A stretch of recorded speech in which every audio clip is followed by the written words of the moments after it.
Good morning class. Today we are going to start with the second session for the class 11 determinants. Okay. Now see here.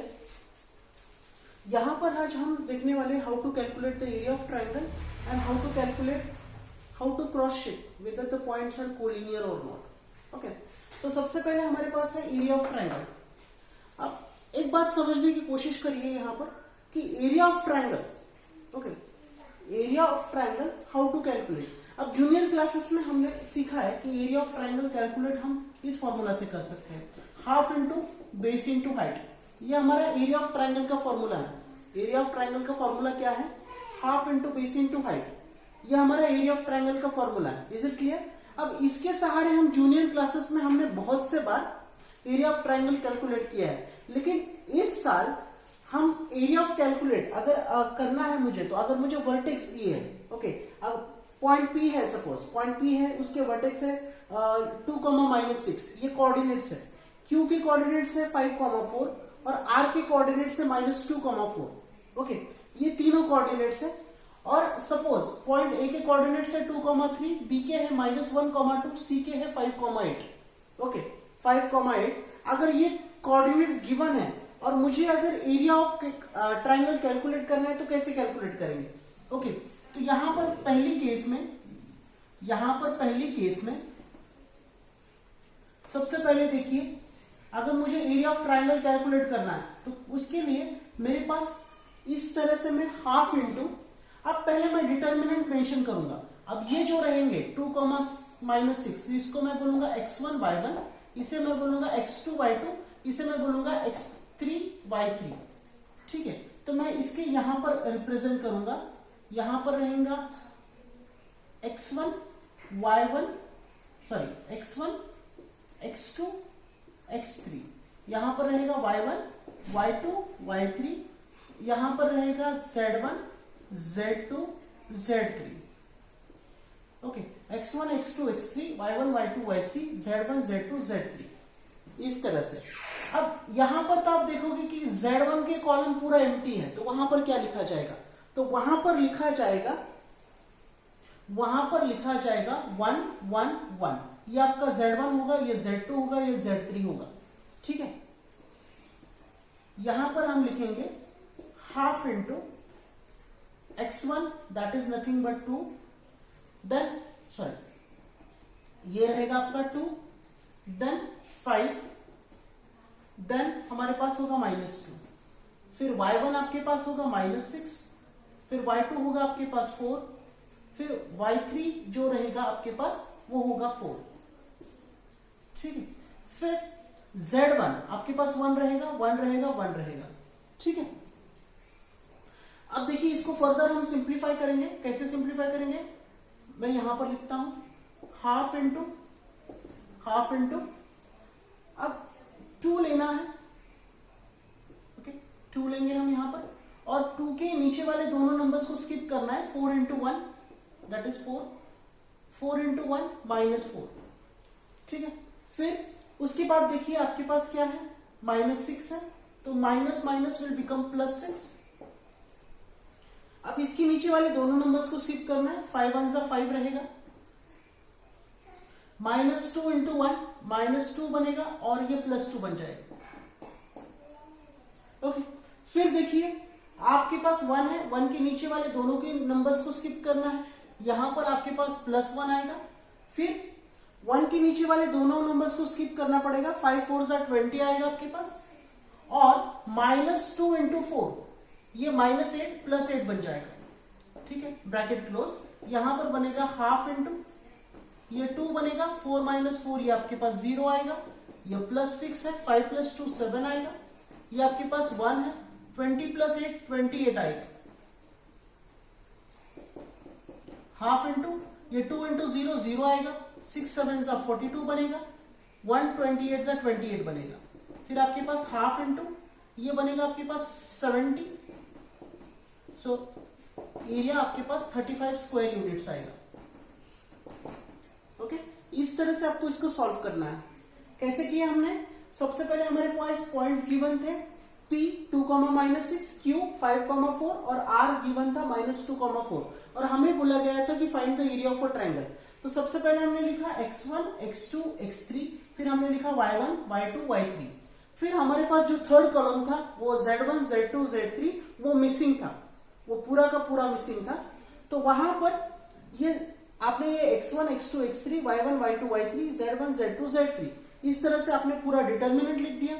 फिर यहां पर आपने values place की 2, 5, -2, फिर यहां पर -6, 4 एंड 4, यहां पर 1, 1, 1, यहां पर हाफ। ओके, फिर आपने जैसे आप डिटरमिनेंट को सॉल्व करते हैं उसी तरह से सॉल्व किया है। अब यहां पर z1, z2, z3 इसकी जगह पर 1 क्यों लिया है? क्योंकि 1 नेचुरल नंबर है और 1 से अगर किसी को भी मल्टीप्लाई करेंगे तो वो उसकी आइडेंटिटी नहीं बदलेगा, इसलिए हमने z के कॉलम में 1 लिखा है।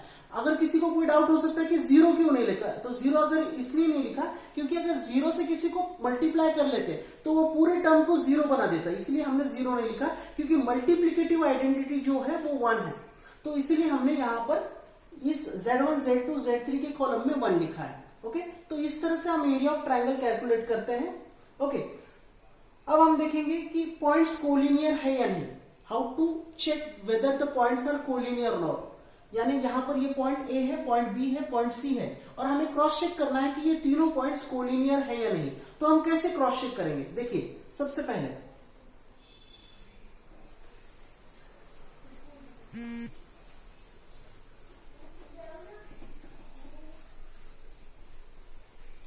नाउ सी हियर, जैसे हमने यहां पर किया है उसी तरह से हम सॉल्व करेंगे।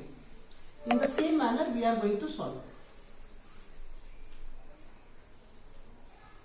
अब हमें पता है कि कभी भी पॉइंट्स कोलिनियर कभी बनेंगे जब किसी भी पॉइंट्स का अगर हम एरिया निकालते हैं वो 0 आता है तो हम मानेंगे कि वो कोलिनियर है।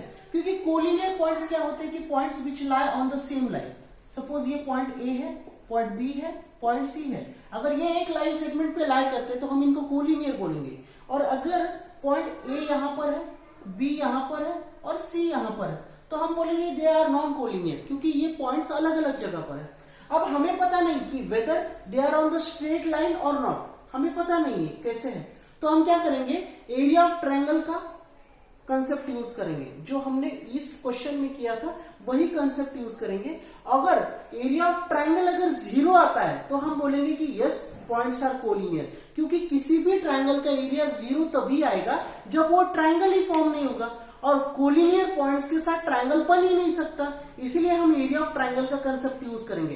क्लास 10th में भी हमने किया था ये। ओके, क्लास 10th में भी हमने ये कंसेप्ट यूज किया था और इस साल भी हम ये कंसेप्ट यूज करेंगे। तो now let us cross check. Okay, अब यहां पर देखिए आपके पास पहला पॉइंट है a 2,3, बी पॉइंट है -1, -2 और सी पॉइंट आपके पास है 5,8। तो यहां पर हम यहां पर ये कोलिनियर है या नहीं ये कंसेप्ट हम क्रॉस चेक करने वाले हैं। तो सबसे पहले हम इसे लिखेंगे x1, ये आपका y1, ये x2 है, ये y2 है, ये आपका x3 है, ये y3 है। अब z1, z2, z3 ये मिसिंग है, तो इसके लिए हम क्या करेंगे, इसके लिए हम यूज करेंगे 1, 1, 1। तो यहां पर determinant is equals to half into आपके पास क्या आएगा, x1, x2, x3, then y1, y2, y3, then z1, z2, z3। ठीक है, अब यहां पर हम पुटअप करेंगे हाफ इंटू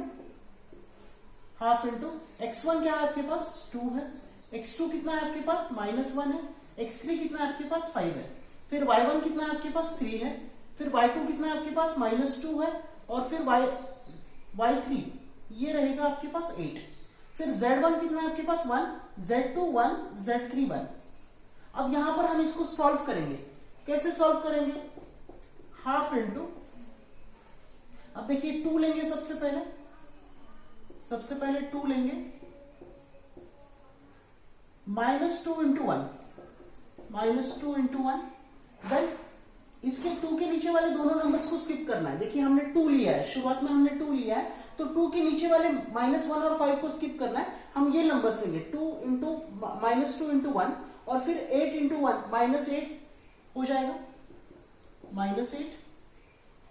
अब देखिए फिर हमने 3 लेना है, 3 के पहले नेगेटिव साइन लगा देनी, फिर हम क्या करेंगे, इसके नीचे वाले दोनों नंबर्स को स्किप करेंगे। ओके, जो दोनों भी इस कॉलम 2 में जो नंबर्स रहेंगे उनको स्किप करेंगे। फिर हम लेंगे -1 इंटू 1, -1 हो जाएगा, और 5 इंटू 1 -5 हो जाएगा, ये -5। फिर हम क्या लेंगे, यहां से 1 लेंगे, 1 के नीचे वाले दोनों को स्किप करेंगे, ये +1 आ जाएगा आपका। सिर्फ हम मिडिल कॉलम में -3, सिर्फ इस C2 में जो 3 है उसके लिए हम नेगेटिव साइन यूज करेंगे, बाकी सबके लिए पॉजिटिव साइन। ठीक है, आप यहां से देखिए -1 5, -2 8, -1 इंटू 8 -8। ओके, 5 इंटू -2 -10, और ये माइनस माइनस प्लस हो जाएगा, यानी +10 हो जाएगा।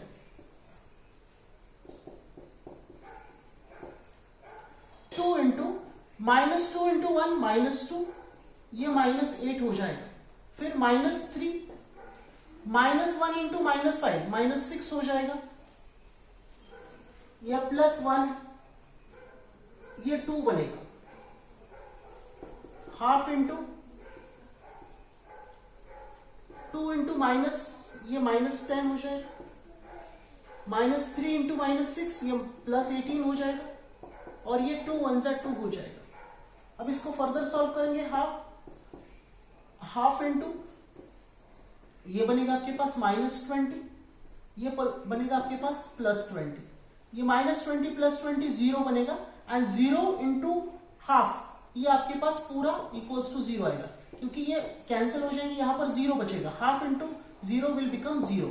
तो इस पूरे का आउटकम हमारा 0 निकल कर आ रहा है, इस पूरे डिटर्मिनेंट का आउटकम 0 निकल कर आ रहा है। इसका मतलब यह है कि point A, point B, point C जो है वो कोलिनियर है, क्योंकि कोलिनियर पॉइंट का एरिया ही हमारे पास 0 निकल कर आता है। ओके, तो हमने क्या किया, सबसे पहले हमने फॉर्मूला यूज किया ट्राइंगल का, half into determinant x1 x2 x3 y1 y2 y3 z1 z2 z3। फिर हमने इसकी जगह पर वैल्यू सब्स्टिट्यूट की, x1 की वैल्यू 2 पुटअप की, x2 की वैल्यू -1 पुटअप की, x3 की वैल्यू 5 पुटअप की। फिर y1 की जगह पर 3, y2 की जगह पर -2, y3 की जगह पर 8, फिर z1 की जगह पर 1, z2 की जगह पर 1, और z3 की जगह पर 1। फिर हाफ इंटू, फिर हमने यहां पर क्रॉस मल्टीप्लाई किया, इनिशियली हमने 2 लिया, फिर -2 इंटू 1 -2, एंड 8 इंटू 1 -8। फिर हमने 3 लिया, -3, फिर हमने फिर हमने ये -1 इंटू 8 किया है। फिर इस तरह से हमने सिंप्लीफाई किया, इस पूरे का आउटकम निकलकर 0 आया है, इस पूरे का आउटकम निकलकर 0 आया है। तो 0 आने की वजह से हमने ये मान लिया कि yes the points are collinear, क्योंकि एरिया इसका 0 निकल कर आ रहा है। Okay, so this was the area of triangle and collinearity. Okay, collinearity. Okay, collinear points है या नहीं, हमने क्रॉस चेक किया। Okay, so thank you very much.